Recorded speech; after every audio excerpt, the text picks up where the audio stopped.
In Valenzuela City, two brothers will try to shuffle or exchange posts. Valenzuela Representative Wes Gatchalian filed his certificate of candidacy for mayor, while his brother Rex, the incumbent mayor, will vie for Wes's congressional post. We now go above and beyond the headlines with Wes Gatchalian, the youngest of the three Gatchalian brothers. Good evening to you, Kong Wes.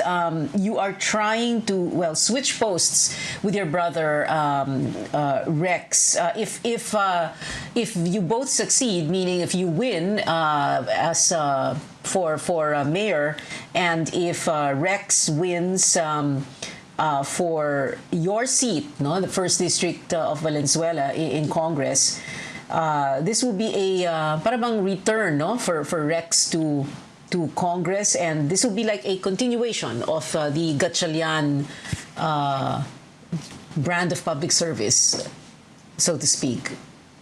Yes, Am I correct? Yes, Pia. First of all, I would like to thank you for the opportunity and for inviting me to your program. And yes, Rex used to be a two-term congressman on the same seat that I'm sitting. But for me, it is the first time that I'll be, if ever, holding on on the mayorship and the legislative position.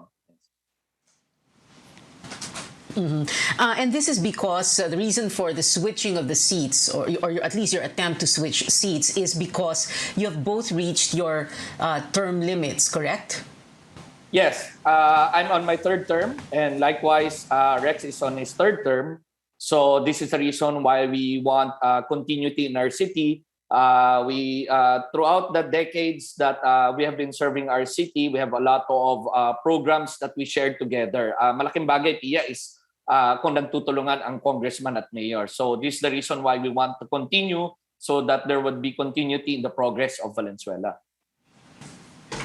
It's interesting that you use that term, Kong Wes, no, continuity, because, you know, this situation where you have members of the family, minsan hindi nga siblings lang, mag-asawa, mag-ama, mag-ina, magpipinsan, exchanging posts precisely for this continuity. And this is nothing new, because we've seen this in all post-Marcos Congresses since 1987, every time there's an election, because we all know, no, politics is local, and families usually rule, no? So in Valenzuela, it is, I suppose, like you said, no, what you want to do is to continue and to emphasize itong continuity of the Gatchalian public service. Pero pwede rin namang Wes, no, na hindi rin kayo tumakbo, kumbaga to give other people a chance.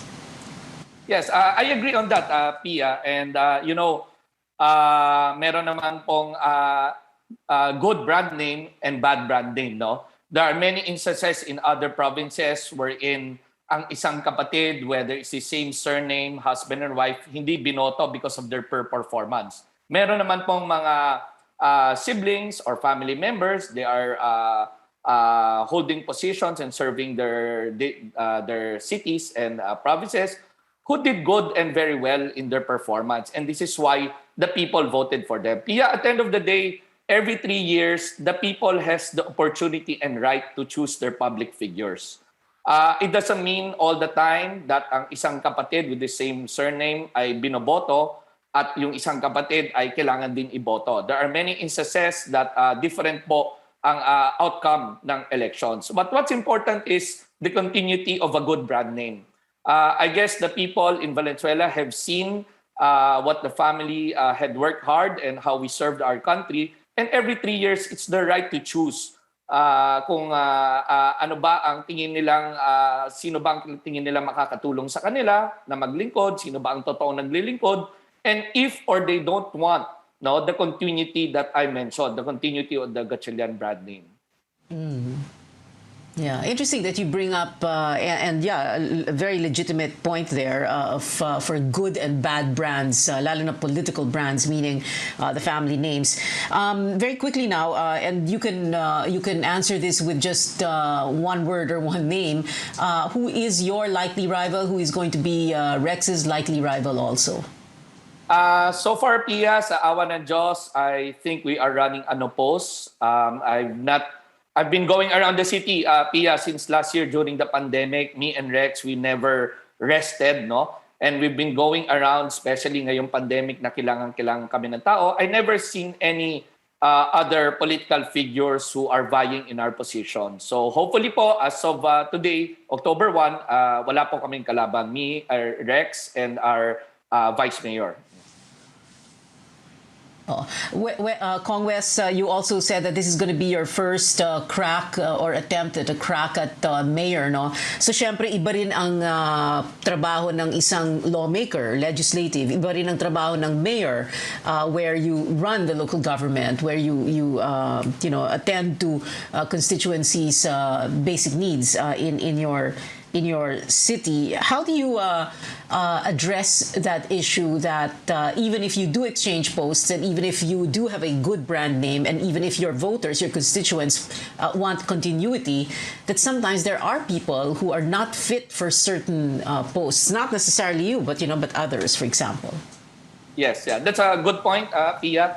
Well, just to inform you, Pia, that it happened already before, that me and Senator Win sat in both in Congress. I was a party-list congressman back then. He was a district congressman.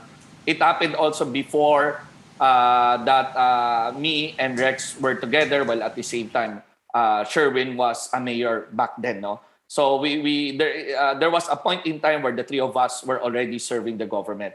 But you're right in saying that a role of a chief executive is really far from a role of a deputy speaker or a congressman with purely legislative functions. No, this is the reason why I prepared myself. And alam niyo, Pia, I would like to thank the good Lord for the opportunity of making me the deputy speaker for trade and industry. It's because with this position, I learned so many things, especially the plight of our micro and small enterprises who are affected in this pandemic. So pagpunta ko po, hopefully in the mayorship as chief executive, this is something na gusto nating tutukan. No? Alam nyo, out in Valenzuela, there is 19,000 establishments and businesses. Yan ang lifeline ng Valenzuela. And out of the 19,000, 14,000 are micro and small sector. And among those, 40% of that sector were badly affected by the COVID. Around 800 to 1,000 permanently closed down, and the rest are suffering and incurred damages because of the pandemic. So hopefully, by the time I sit as a mayor, we hope that the herd immunity is reached already, and the pandemic is a bit better. But we all know that the pandemic will remain in the next years to come. But what's important is to jumpstart the local economy. And this is the reason why I learned so many things being the Trade and Industry Deputy Speaker of Speaker Velasco. This in turn will help me to help my constituencies back, no? Especially those na mga naapektuhan po ng pandemya. Well, it's good to hear, syempre, that you are preparing for that role just in case you do win. Well, like you said, so far you're running on a post. But yeah, you're right. MSMEs, the lifeline, not just of Valenzuela, but of the entire country as well, so that we can, like you said, jumpstart the economy. Congressman Wes Gatchalian, who is running for mayor of the city of Valenzuela, thank you very much for taking our questions tonight. Thank you for joining us. Salamat.